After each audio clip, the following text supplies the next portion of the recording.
July 24, 1944. The hedgerow near Solo, Normandy. Sergeant Curtis Culin III pressed his back against the wet earth of a foxhole, watching in horror as another Sherman tank attempted to climb the ancient Norman hedge.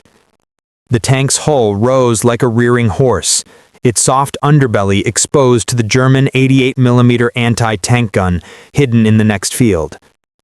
The explosion came instantly. Fire burst through the driver's hatch as the 30-ton machine crashed backward, its 5-man crew already dead. Cullen scribbled in his rain-soaked notebook with a pencil stub, words that would later be found in the National Archives among the most significant documents of the Normandy campaign. These hedges are not obstacles, they are death traps designed by history, perfected by Germans. We are fighting the earth itself. What Cullen did not yet know was that his observation of this moment would lead to one of the most decisive battlefield innovations of the Second World War. Within 2 weeks, his invention would transform over 500 American tanks into hedge-cutting monsters that would shatter the German defensive line that had contained the Allied invasion for 49 blood-soaked days. Before Cullen's innovation, American forces were losing an average of 17 tanks per field crossed. After its implementation, the entire German 7th Army would collapse in what historians would call the greatest American military triumph since Gettysburg. The hedges of Normandy were not mere field boundaries. They were earthen walls 6 to 12 feet high, their bases often 20 feet thick, constructed over 2,000 years by Norman farmers piling stones and earth in linear mounds. Centuries of root systems from trees and bushes had transformed these barriers into obstacles stronger than concrete. Each field, rarely larger than a football field, was enclosed by these ancient fortifications. The Bocage country contained thousands of such fields, between the American beaches and the interior of France.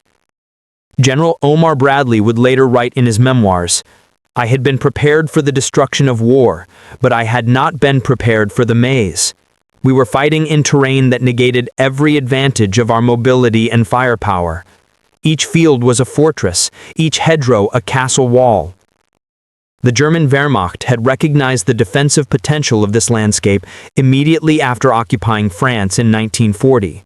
For 4 years, they had studied every hedge, mapped every field, and calculated fields of fire from thousands of positions. They had turned nature's accident into Hitler's Atlantic Wall's most formidable inland component. German defensive doctrine, refined since 1943, designated the Bocage country as ideal for their resource-conserving strategy. One German 88mm gun crew, with supporting infantry, could hold up an entire American battalion for hours, sometimes days. The crisis had begun on D-Day +1, June 7, 1944, when the American 4th Infantry Division first encountered the hedgerows beyond Utah Beach.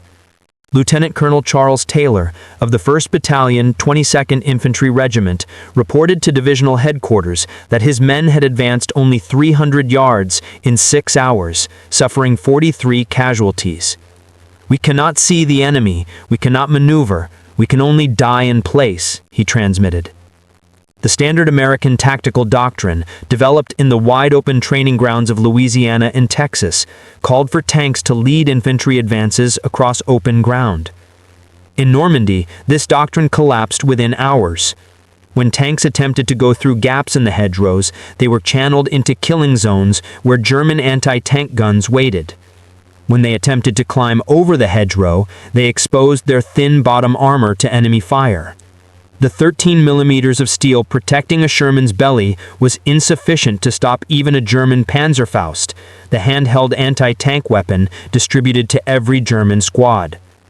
Captain Charles Corran of the 116th Infantry Regiment, 29th Infantry Division, described the first attempts to breach the hedgerows. The tank would charge the hedge, its 30 tons of steel grinding forward. As it climbed, the driver would lose sight of everything but sky. The tank commander, if he was brave enough to keep his hatch open, would try to guide the driver. Then would come the sound we all learned to dread, the crack of an 88. The tank would shudder, smoke would pour from the hatches, and 5 more American boys would be dead. By June 15th, American forces had suffered 12,000 casualties while advancing an average of only 5 miles inland. At this rate, calculated First Army intelligence officers, the American Army would cease to exist as an effective fighting force before reaching the Seine River. The German defenders, meanwhile, were suffering casualties at a rate of only 1 to 4 compared to the Americans. Major General Joseph Lawton Collins, commander of 7th Corps, convened an emergency meeting on June 18th at his headquarters in a Norman farmhouse. Present were representatives from the Ordnance Department, the Tank Destroyer Command, and the 1st Army Engineering Staff. Collins, known as Lightning Joe for his aggressive tactics in the Pacific, slammed his fist on the oak table. "Gentlemen, we are being defeated by agricultural archaeology. Find me a solution, or we will be here until Christmas if we last that long." The assembled officers proposed various solutions. Engineers suggested explosive charges to blow gaps in the hedgerows, but tests demonstrated it would require 1.2 million pounds of explosives for all the hedge that needed breaching. Bulldozers were tried, but proved too vulnerable to enemy fire and too slow. White phosphorus shells were tested, but proved ineffective against the earthen embankments. Meanwhile, the German defenders were perfecting their hedgerow tactics. Oberst Friedrich von der Heider, commanding the 6th Fallschirmjäger Regiment, issued tactical instructions that were captured and translated on June 23rd. Each hedgerow is to be defended as follows. Machine guns at the corners provide interlocking fields of fire. Anti-tank guns or Panzerschiach teams positioned to engage the exposed bellies of climbing tanks. Snipers to eliminate tank commanders who expose themselves. Mortars registered on the fields to catch accompanying infantry. When American pressure becomes overwhelming, withdraw to the next hedgerow and repeat.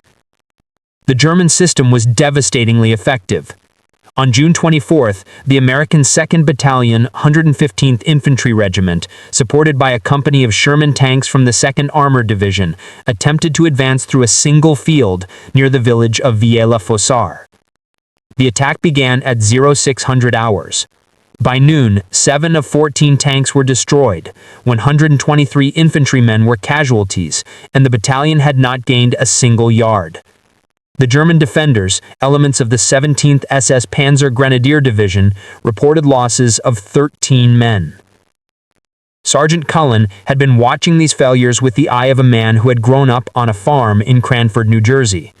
Before the war, he had worked summers as a welder in his uncle's steel fabrication shop. He understood metal stress points and practical engineering in ways that West Point graduates often did not.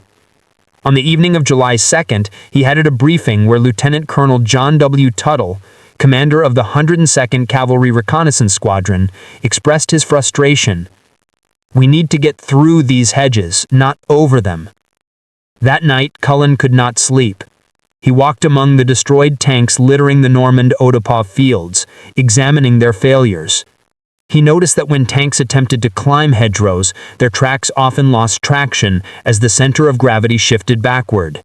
The tank would slide back down, sometimes throwing a track, leaving it immobilized and vulnerable.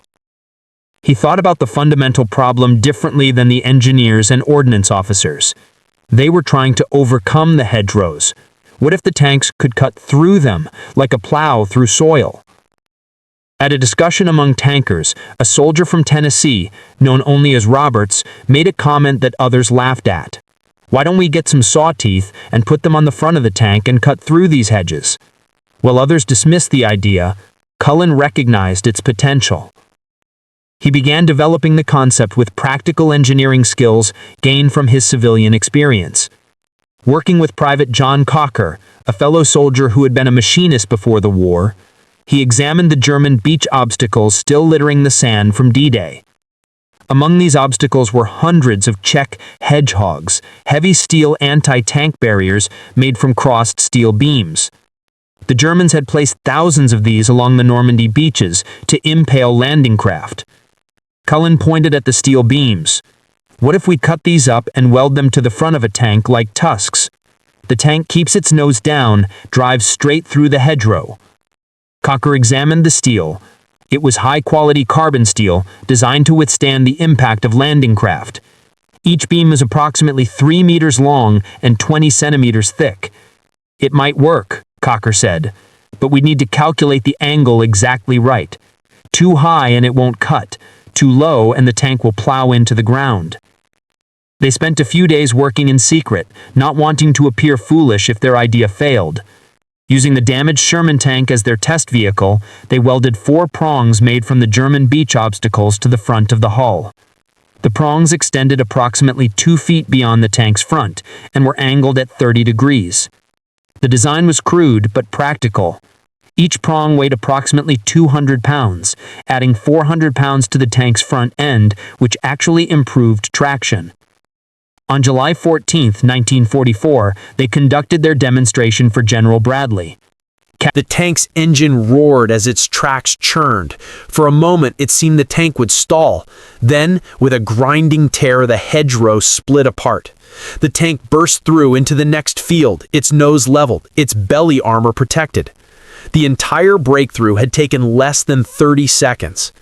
Bradley watched in awe as the hedgerow exploded to make way for the Sherman bursting through. The general, normally reserved, immediately grasped the significance. "Sergeant, how quickly can we modify 500 tanks?" First Army's ordnance companies calculated they could modify 50 tanks per day using the German beach obstacles. There were enough obstacles on Omaha and Utah beaches to modify over 600 tanks. Welding teams were immediately organized. Lieutenant Colonel John Medeiros of the United States Army Ordnance Department was dispatched to the United Kingdom to have tanks modified before being shipped to France, and additional arc welding equipment and crews were transported to France by air. The modifications were given highest priority. Within days, ordnance units throughout the American sector were working around the clock. The 111th Ordnance Company and other units fashioned and welded cutters onto Sherman tanks under camouflage netting to prevent German observation. By July 22nd, over 300 tanks had been modified with what were officially called Culin hedge cutters, though tank crews had adopted their own terminology. They called them rhinos, and tanks so equipped were known as rhino tanks. The first combat test came during the preparatory attacks before Operation Cobra. The American 90th Infantry Division, which had suffered 2,000 casualties in 2 weeks while advancing only 3 miles, attacked with 15 Rhino-equipped tanks. In 4 hours, they advanced 2 miles, destroying 17 German positions and suffering only 43 casualties. The division commander, Brigadier General J. Willem McKelvey, reported the hedgerow cutter has restored mobility to American arms. The German reaction was documented in a captured letter from Hauptmann Wilhelm Detmer of the 2nd S. Panzer Division, written on July 20th. The Americans have developed a new tank that tears through hedgerows like paper. Our entire defensive system, perfected over 4 years, has been neutralized by what appears to be scrap metal welded to their tanks. The psychological effect on our troops is devastating. They no longer feel safe behind any hedgerow. Operation Cobra, the American breakout offensive, began on July 25, 1944. The plan specifically exploited the mobility restored by the Culin hedge cutter. Following the largest tactical use of heavy bombers in support of ground forces yet seen in the war, 300 Rhino tanks attacked along the Saint-Lô-Perriers road. The German defenders, stunned by the bombing and unprepared for tanks that could penetrate hedgerows at will, collapsed within hours. By nightfall of July 25th, American forces had advanced 3 miles, farther than they had moved in the previous 3 weeks. The breakthrough accelerated on July 26. The American 1st Infantry Division, spearheaded by 40 Rhino tanks, advanced 6 miles. The 3rd Armored Division, with 60 Rhino tanks, advanced 8 miles. German units trained to conduct fighting withdrawals from hedgerow to hedgerow found their tactics useless. Rhino tanks would burst through hedgerows unexpectedly, causing panic and disrupting organized retreats. Private Hans Müller of the 2nd SS Panzer Division Darreich was captured on July 27th. His interrogation report provides insight into German morale. We called them devil's horns, the steel tusks on American tanks. You would be manning your position, watching the gap in the hedgerow, when suddenly the earth would explode beside you and a tank would burst through. We had no answer for it. The Panzerfaust was useless against a tank that appeared suddenly at close range. Many men simply ran. Oberstleut Friedrich Wilhelm von der Lancken, commanding a battle group of the Panzerlehr Division, described the breakthrough in his post-war memoir. The Rhino tanks came through the hedgerow like a tide. We had positioned our anti-tank guns to cover the gaps and the tops of the hedgerow. Suddenly, tanks were bursting through the walls themselves, appearing in our flanks and rear. Our entire defensive scheme, rehearsed and perfected since 1940, dissolved in minutes.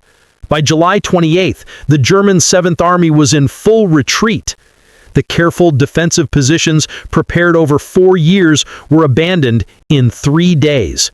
American armored spearheads, led by Rhino tanks, were advancing 20 miles per day. The German command structure, dependent on holding successive defensive lines, collapsed entirely. In the 7 days from July 25th to August 1st, American forces had advanced 60 miles, destroyed or captured 300 German tanks, took 20,000 prisoners, and inflicted an estimated 40,000 casualties on German forces. American casualties, while significant at 6,000, were a fraction of what pre-Cobra estimates had predicted for such an advance. The German disaster was complete. On August 1st, Hitler finally authorized a withdrawal, but it was too late. American armored columns, led by Rhino tanks, had already cut off major withdrawal routes. The attempted German counterattack at Mortain on August 7th, designed to cut off the American breakthrough, failed catastrophically. Rhino tanks, able to maneuver freely through the hedgerow country, surrounded and destroyed the attacking German divisions. Field Marshal Gay von Klug, commanding German forces in Normandy, sent an urgent message to Hitler's headquarters on July 17th. The enemy has overcome the hedgerow barrier with a simple device that we failed to anticipate. Our entire defensive strategy in Normandy is now untenable. Lieutenant General Walter Warlimont, Deputy Chief of the Wehrmacht Operations Staff, testified after the war. The American hedge cutter invalidated 4 years of German defensive planning in France. We had based our entire strategy on the defensive value of the Norman hedgerow. When this was neutralized by a simple welding modification, we had no alternative plan. The pursuit across France that followed was enabled by the momentum gained during the Cobra breakout. The same tanks that broke through the hedgerows raced across France, liberating Paris on August 25th and reaching the German border by September 11th. The Western Front, stalemated for 7 weeks in the hedgerows, had moved 400 miles in 6 weeks after the breakthrough. Sergeant Culin's innovation drew recognition from the highest levels. On August 12th, he was awarded the Legion of Merit by General Eisenhower personally. The citation read, "Sergeant Curtis G. Culin III, through his ingenuity and technical skill, developed a device which restored mobility to American armored forces and directly contributed to the liberation of France." The technical details of the Culin hedge cutter were immediately classified and remained so until 1946. The Army was concerned that the Germans might develop countermeasures if the exact specifications were known. Post-war analysis revealed that over 500 tanks were eventually equipped with hedge cutters using approximately 2,000 tons of German beach obstacles, turning Hitler's own defensive preparations against him. Tank Commander Staff Sergeant William Dentz of the 2nd Armored Division wrote to his wife on July 16th, "For 5 weeks we've been stuck in these fields, losing friends daily. Now we have the Rhino and we're finally moving. You can see it in everyone's eyes. We're going to win this thing." The modifications were not without problems. The added weight on the front of the tanks increased stress on the transmission. Tank drivers had to be retrained to approach hedge at the correct angle and speed. Too fast, and the impact could damage the prongs or throw a track. Too slow, and the tank would stall. The optimal speed was determined to be between 4 and 6 miles per hour, with the driver maintaining steady throttle through the entire penetration. Technical Sergeant Robert Koft, a maintenance specialist with the 3rd Armored Division, documented the mechanical challenges in his official report dated July 10th. The hedge cutters are causing premature wear on front bogie wheels and return rollers. We're seeing transmission failures at 3 times the normal rate. However, these mechanical losses are acceptable compared to the catastrophic combat losses we were suffering before. The psychological impact on American forces was as significant as the tactical advantage. Private First Class Robert Capa, the famous war photographer, was present during one of the early attacks using Culin's device. His photographs, published in Life magazine, showed Sherman tanks with their improvised tusks tearing through hedgerows while German defenders fled in apparent panic. One image, which became iconic, showed a prong tank bursting through a hedgerow in an explosion of earth and vegetation, its steel prongs gleaming in the Norman sunlight. The Rhino tanks could create new routes of advance, making German mining of existing gaps irrelevant. They could approach German positions from unexpected directions. They could pursue German retreating forces through terrain previously considered impossible for armor. Each of these capabilities multiplied the effectiveness of American armored forces. Technical analysis conducted by the Ordnance Department after the war revealed the engineering elegance of CQI's solution. The steel prongs, positioned at the optimal 30-degree angle, acted as both cutting edges and leverage points. As the tank drove forward, the prongs would slice through roots and compress earth, creating fracture points in the hedgerow. The tank's weight provided the force. The infantry tactics evolved rapidly to exploit the Rhino tank's capabilities. Instead of following tanks through gaps in hedgerows where German artillery was registered, infantry would wait until Rhino tanks had penetrated at multiple points, then flood through the new openings. This dispersed the infantry, making them less vulnerable to artillery and machine gun fire. Captain William Davidson of the 29th Infantry Division described the new tactics in his after-action report. The Rhino changed everything. Instead of assaulting fortified gaps, we would send 3 or 4 rhinos through a hedgerow at different points simultaneously. The Germans couldn't cover all the breakthrough points. We would exploit the confusion, rolling up their positions from the flanks. German attempts to counter the Rhino tanks proved ineffective. Initially, they tried placing larger mines in hedgerows, but the tanks' momentum carried them through before the mines could cause critical damage. They attempted to reinforce hedgerows with steel beams, but this was impractical given the thousands of hedgerows in Normandy. They tried concentrating anti-tank guns to cover likely penetration points, but Rhino tanks could create new penetration points at will. Oost Hermann Balk, commanding the remnants of the Panzer Lehr Division, wrote in his war diary on August 6th, "We have no tactical answer to the hedge cutters. Each American tank is now capable of creating its own avenue of advance. Our defensive doctrine based on channeling enemy armor into kill zones is obsolete." The strategic implications of the Rhino tank extended beyond Normandy. The rapid breakthrough prevented German forces from establishing a defensive line along the Seine River. It disrupted German plans to withdraw heavy equipment from France. It prevented the systematic destruction of French infrastructure that Hitler had ordered. The speed of the American advance initiated by the Rhino breakthrough saved countless French civilian lives and preserved much of France's industrial capacity.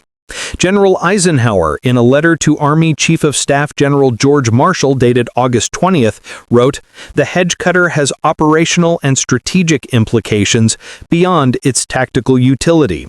By restoring mobility to our armored forces, it has prevented the campaign from becoming a replay of World War I's trench warfare.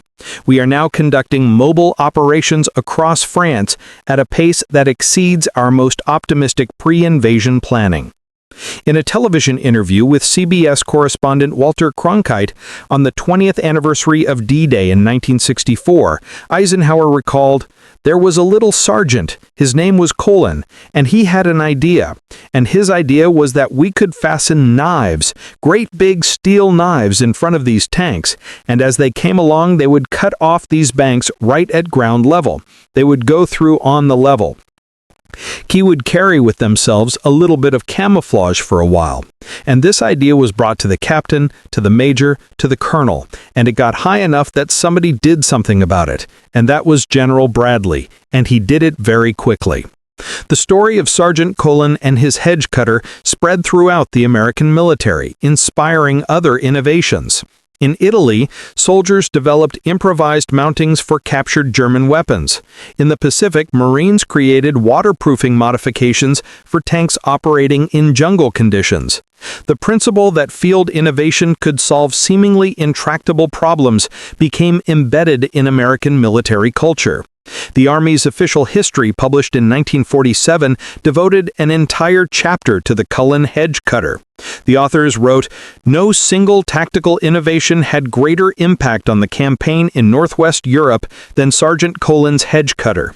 It transformed the battlefield, restored American mobility, and directly contributed to the collapse of German defenses in France." Post-war analysis by the Operations Research Office of Johns Hopkins University quantified the impact of the hedge cutter. They calculated that without it, the advance through Normandy would have required an additional 6 to 8 weeks and resulted in approximately 40,000 additional American casualties. The German 7th Army would have time to conduct an organized withdrawal, preserving much of its combat power for defense of the German border. After the war, Curtis Culin married Bernice Enright in 1945. They lived in New York City, where he worked for Schenley Industries. The personal impact on Sergeant Culin was significant but complicated. He had been promoted and transferred to other duties after his innovation. He was uncomfortable with his celebrity, preferring to credit the soldiers who had helped him develop and test the device. In interviews, he maintained, "I just saw a problem and figured out how to fix it with what we had available." Culin died on November 20th, 1963, in Greenwich Village, Manhattan, New York. He was only 48 years old. He had kept a piece of a hedge cutter prong as a memento of his wartime service, but rarely spoke about his innovation that had changed the course of the war. The French government, however, considered his contribution invaluable. In 1948, Culin was awarded the Croix de Guerre with Palm by the French Republic. The citation read, "For an innovation that liberated French soil from Nazi occupation and saved countless French lives." The ceremony was held in the town of Saint-Lô, which had been 95% destroyed in the fighting before the breakout. Veterans of the Normandy campaign, many in their 80s, attended the ceremony. A plaque dedicated to Curtis Culin can also be found affixed to a boulder on the North Union Avenue side of the Cranford Municipal Building in his hometown of Cranford, New Jersey. The plaque quotes Eisenhower. Sergeant Cullin's contributions to success in the Normandy breakout reflected Yankee ingenuity at its best. Modern military forces continue to study the Culin hedge cutter as an example of successful innovation. In Iraq and Afghanistan, American forces encouraged similar field modifications to deal with improvised explosive devices and urban combat challenges. The principle that solutions can come from any rank remains embedded in American military culture. The hedge cutter's influence extends beyond military applications. In business schools, it is taught as an example of disruptive innovation and practical problem solving. In engineering courses, it demonstrates the value of simple solutions to complex problems. In leadership training, it exemplifies the importance of listening to ideas from all organizational levels. Military theorist Martin Van Creveld wrote in his analysis of the Normandy campaign, "The Culin hedge cutter demonstrates that in war, the ability to adapt is more important than initial preparation. The Germans had 4 years to prepare their defenses. The Americans needed only days to render them obsolete." The environmental impact of the hedge cutter has also been studied. The device allowed American forces to advance without destroying the ancient hedge with explosives or bulldozers. Most of the Norman bocage survived the war intact, preserving a landscape that had existed since medieval times. French environmental historians credit the hedge cutter with saving one of France's unique agricultural landscapes. The economic impact was equally significant. The rapid American advance prevented the systematic German destruction of French infrastructure. Bridges, railways, and factories that would have been demolished in a slower retreat were captured intact. The French economy recovered faster than anticipated, partly because the speed of liberation prevented scorched earth tactics. In military procurement, the hedge cutter became a cautionary tale about overspecification and over-engineering. The British had spent 2 years developing specialized vehicles like the Churchill AA for obstacle breaching. The Americans solved their most critical obstacle problem with field-expedient welding.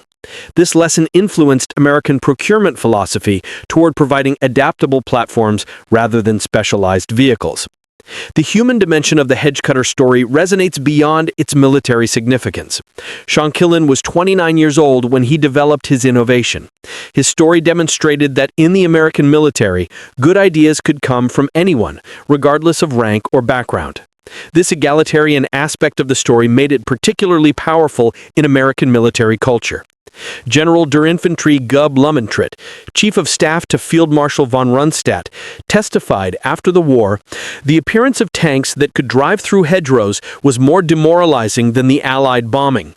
Bombs we understood and could endure, but when our strongest defensive position could be penetrated at will, the soldiers lost faith in our ability to stop the Americans."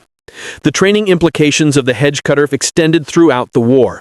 Tank crews arriving in Europe after August 1944 were trained in hedgerow penetration techniques, even though they would never encounter hedgerows. The principle of aggressive obstacle breaching became standard doctrine. The confidence that there's always a way through became embedded in American armored forces culture. Veterans organizations have ensured that the story of Sergeant Culin and his hedge cutter is not forgotten. The 2nd Armored Division Association maintains a scholarship in Culin's name for engineering students. The 3rd Armored Division Veterans Association created a Culin Award for innovative problem solving. These organizations recognize that while generals may win campaigns, it is often sergeants who win battles. The international recognition of Culin's achievement continued long after the war. The British, Belgian, and Dutch governments recognized his contribution to their liberation. The hedge cutter's place in the pantheon of military innovations is secure. Alongside radar, code breaking, and the atomic bomb, it represents the technologies that won World War II. But unlike those complex and expensive innovations, the hedge cutter was simple, cheap, and developed by an enlisted man in the field. The hedgerows of Normandy still stand today, many bearing scars from 1944. Tourists can see the marks where rhino tanks burst through, the steel prongs leaving distinctive gouges that have not healed after 80 years. These scars are monuments to American innovation and determination, permanent reminders of the day a sergeant's simple idea changed the course of history. French farmers whose ancestors built the hedge over centuries now conduct tours for visitors. They point to the breakthrough points and tell the story of Les Conduits Diable, the devil's horns, that liberated their land. Many keep pieces of hedge cutter prongs found in their fields, treating them as precious relics of liberation. In the final analysis, the Culin hedge cutter represents more than a tactical innovation.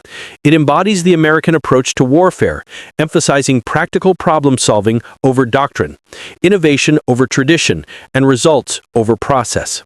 It demonstrated that the American citizen soldier, given the freedom to innovate, could overcome any obstacle, solve any problem, and ultimately win any war. The story of Sergeant Curtis Culin III and his hedge cutter ultimately transcends military history. It is a story about human ingenuity, about the power of practical thinking, about the importance of listening to ideas from unexpected sources. It reminds us that the solution to seemingly impossible problems might be simpler than we imagine, requiring only the courage to think differently and the freedom to try.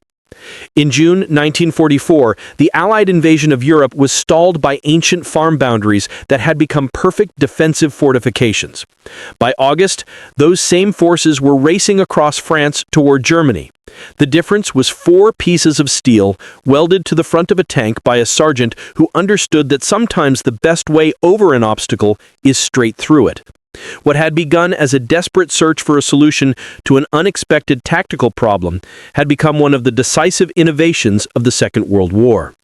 The German 7th Army, which had confidently expected to contain the Allies in Normandy until winter, was destroyed as an effective fighting force in a matter of weeks. France, which German planning had expected to defend for months, was liberated in weeks. 500 tanks modified, thousands of hedgerows breached, 60 miles advanced in 7 days, 20,000 German prisoners. But behind these numbers lies a more profound truth. A single innovation by a single soldier had changed the course of the war. The hedge that had promised to be the grave of American armor became instead highways for American armor. The Culin hedge cutter remains one of the most perfect examples of military innovation in history. Born of necessity, developed with available materials, implemented with extraordinary speed, and decisive in its impact. It required no new technology, no massive investment, no years of development. It required only the insight to see the problem differently and the freedom to implement a solution. Today, military forces around the world study the hedge cutter as a model of successful innovation, but its lessons extend beyond military applications. It teaches that solutions often come from unexpected sources, that simple answers can solve complex problems, that the freedom to innovate is itself a strategic advantage. The Wehrmacht, which had built its entire defensive strategy on the impenetrability of the Norman hedge, learned too late that no obstacle is impenetrable to those with the freedom and ingenuity to innovate. The Atlantic Wall, Hitler's fortress Europe, was breached not by overwhelming force, but by practical engineering and American common sense. Sergeant Curtis Culin III passed away in 1963, having lived to see his innovations studied in military academies around the world.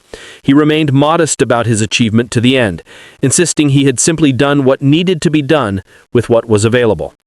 But history records a different verdict. His hedge cutter was the key that unlocked the door to France, the innovation that restored mobility to Allied forces, the simple solution that solved an impossible problem. The liberation of France, the collapse of Nazi Germany, the end of World War II in Europe, all were accelerated by 4 pieces of German steel welded to American tanks by an American sergeant who understood that the best way to deal with an obstacle is not always to go over or around it. Sometimes the best way is straight through it. With determination, ingenuity, and steel tusks that could tear through anything the enemy put in the way, the hedge cutter changed everything. It transformed immobile tanks into breakthrough weapons.